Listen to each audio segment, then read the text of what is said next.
Before beginning any antenna installation, carefully observe the instructions included with your equipment. Be sure there's no possibility that equipment or personnel can come in contact directly or indirectly with power lines. Use safe procedures when working at heights above ground. Make sure all towers and masts are securely grounded, and electrical cables connected to antennas have lightning arresters. l-com offers a variety of lightning arresters for antenna feed coax cables. Let's go over the parts list for a standard Hyperlink brand grid antenna.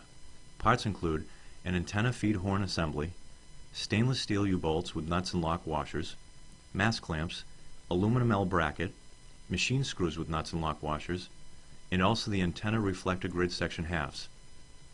This two-piece grid is simpler to assemble and significantly reduces shipping costs. The grid surface is UV powder coated for durability and aesthetics, and the open frame design also minimizes wind loading. A socket wrench or adjustable wrench is all you need for this installation. Assemble the halves of the reflector grid. Here's a close-up showing how the tabs of the grid easily slide together. Secure the ends of the grid by using the supplied machine screws with nuts and lock washers.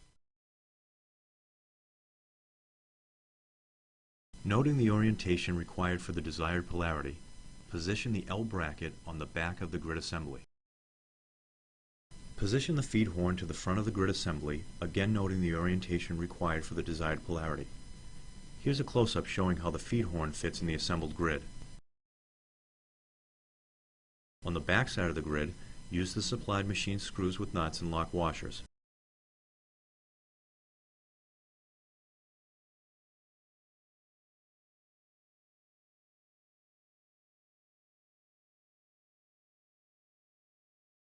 For the 5.8 GHz model, orientate the feed horn and the grid in this direction for vertical polarity. Note how the feed horn arrow runs parallel with the grid. For horizontal polarity, simply orientate the feed horn and the grid in this direction, again noting the feed horn arrow running parallel with the grid.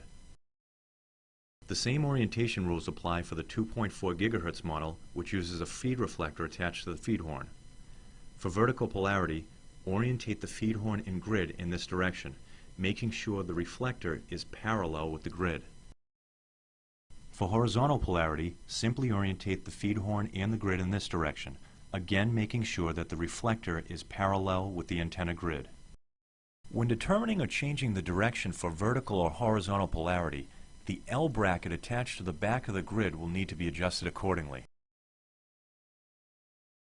Install the two mast clamps between the L bracket and the mast, then slide the U-bolts through the bracket holes. Fasten with the supplied lock washers and nuts. Here's another angle showing how the U-bolts slide through the bracket holes. Complete the installation by connecting the appropriate coaxial cable to the back of the feed horn. Remember to apply weatherproof tape to the connector to ensure a watertight installation.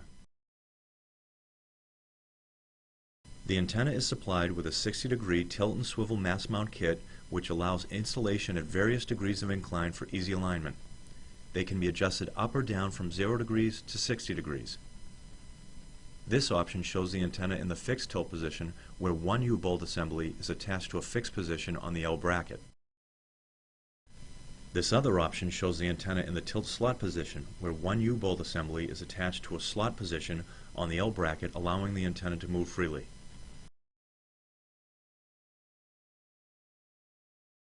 These antennas are ideal for point-to-point systems, point-to-multipoint, and wireless bridges.